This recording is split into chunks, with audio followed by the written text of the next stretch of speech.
சேலம் இளைஞரணி மாநாடு. அது இளைஞரணி மாநாடு, குஸ்கா மாநாடு.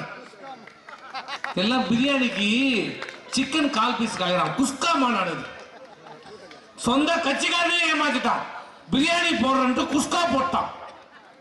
நான் சொல்ல, திமுக காரன் சொல்றான். பாத்தீங்கல்ல, எல்லா டிவிலையும் வீடியோலையும் அந்த வாட்ஸ்அப்ல பார்த்தோம்ல, அவனே சொல்றான் இதெல்லாம் படம் எடுங்க, படம் எடுங்கன்றான். ஒருத்தவன் கொள்ளையடிச்சுட்டு போறான். அவன் அரிசியை கொள்ளடிக்கிறான், ஒருத்தன் தண்ணி பாட்டில் கொள்ளடிக்கிறான், ஒருத்தன் எண்ணெயை கொள்ளடிக்கிறான், ஒருத்தன் கடுகை கொள்ளடிக்கிறான், எல்லாத்தையும் கொள்ளடிக்கிறான். எப்படி இருப்பான்? தலைமை எப்படியோ அப்படிதான் தொண்டன். ஒரு குடும்பம் இந்த நாட்டை சுரண்டி கொண்டிருக்கிறது, அழித்துக் கொண்டிருக்கிறது. தேர்தலுக்கு பின் அவர்கள் சொன்ன வாக்குறுதிகள் என்ன? இன்றைக்கு 3 ஆண்டு காலம் ஆட்சி நிறைவு செய்யப்படுகிறது. 3 பட்ஜெட் போட்டாச்சு. அடுத்த மாசம் பிப்ரவரி மாசம் 4வது பட்ஜெட் போட போறாங்க. அதுக்கப்புறம் ஒரே பட்ஜெட் தான் முடிஞ்சு போச்சு. இந்த ஆட்சியினுடைய முடிஞ்சு போச்சு. 3 பட்ஜெட் போட்டா இந்த நாட்டு மக்களுக்கு உங்களுக்கு என்ன கிடைத்திருக்கிறது? இதுவரைக்கும் என்ன செய்திருக்கிறார்? தயவு செய்து இங்க இருக்கிற பாமர மக்கள், வாக்களித்த மக்கள், இதுல பல பேர் போட்டிருப்பீங்க, ஒரு மாற்றம் வரட்டுமே ஓட்டு போட்டிருப்பீங்க. அவன் சொன்ன வாக்குறுதியை நம்பி ஓட்டு போட்டிருப்பீங்க. எல்லோருக்கும் அனைவருக்கும் உரிமை தொகை வழங்கப்படும் நம்பி ஓட்டு போட்டீங்க. கொடுத்தாரா? இப்படி கவர்ச்சிகரமான பல்வேறு திட்டங்களை கொடுத்தார் ஸ்டாலின். அந்த திட்டங்களை மத்திய அரசாங்கத்திட இன்றைக்கு பயந்து ஒடுங்கி நடுங்கி காலில் விழுந்து கொண்டிருக்கிறது இந்த அரசு. வெள்ளம் வந்தது, இத்தனை நாள் ஆச்சு. 1 ரூபா, ஒரு சிங்கிள் பைசா கேட்டு பெறுவதற்கு வக்கில்லாத, திறனில்லாத ஒரு அரசாங்கம் இந்த ஸ்டாலினுடைய அரசு.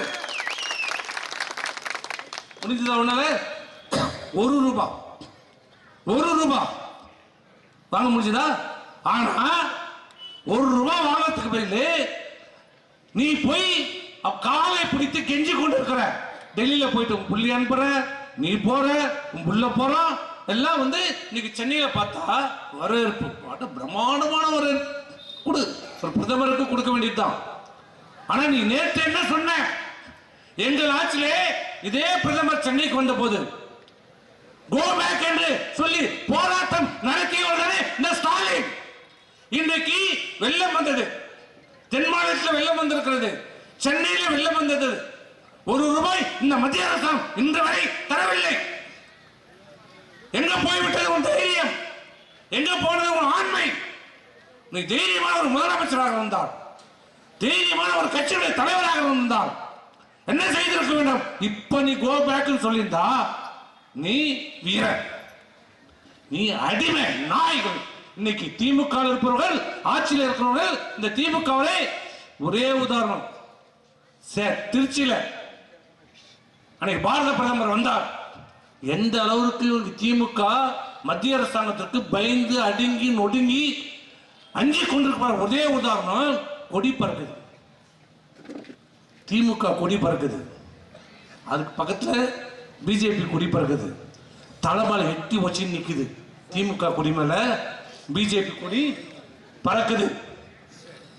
பார்த்திருப்பீங்களே, திமுக கொடி இங்க பறக்குது, பிஜேபி கொடி இங்க பறக்குது. வெட்டி உதைக்கிறான் தலையில. சூடு சோழனை உள்ள ஒரு திமுக எவனா இருந்தால் அடுத்த அந்த கட்சி விட்டு வந்துடணும். தயவு செய்து இந்த அரசு மக்கள் விரோத அரசை நடத்தி கொண்டிருக்கிறது.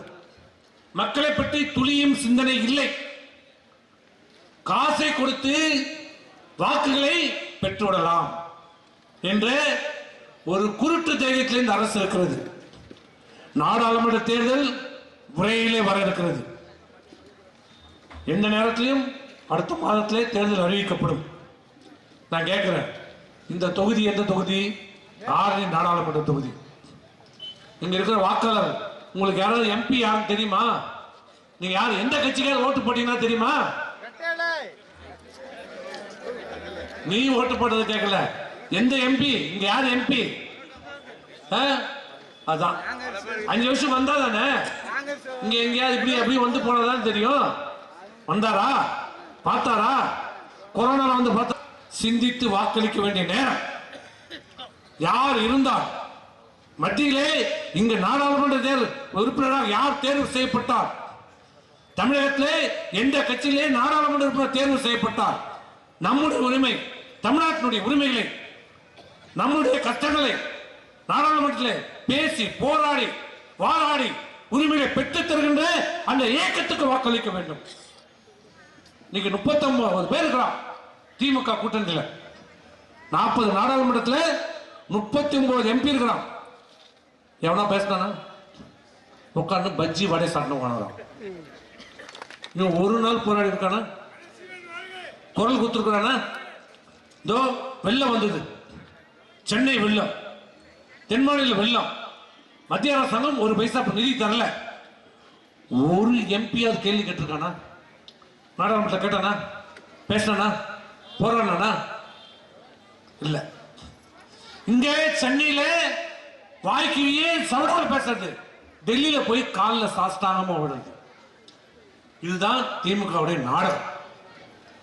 ஆகவே தயவு செய்து நம்முடைய மத்தியில யார் வந்தாலும் சரி, காங்கிரஸ் இருக்கட்டும் பிஜேபி இருக்கட்டும், யாருக்குமே தமிழ்நாட்டுக்கு எதையும் செய்ததில்லை. இதுதான் உண்மை. காங்கிரசும் செய்ததில்லை, பிஜேபியும் செய்ததில்லை. தமிழ்நாடு உரிமைகள் என்று வருகிற போது நம்முடைய உரிமைகளுக்கு எதிராக தான் இந்த மத்திய அரசாங்கம் செயல்பட்டிருக்கிறது, செயல்பட்டுக் கொண்டிருக்கிறது. பாதகம் செய்பவரை கண்டால் நாம் பயங்கொள்ளலாகாது பாப்பா, மோதி மிதித்து விடு பாப்பா, அவர் முகத்தில் உமிழ்ந்து விடு பாப்பா. அண்மை செய்திகளை உடனுக்குடன் தெரிந்து கொள்ள இணைந்திருங்கள் இயம்நாடு தொலைக்காட்சியுடன்.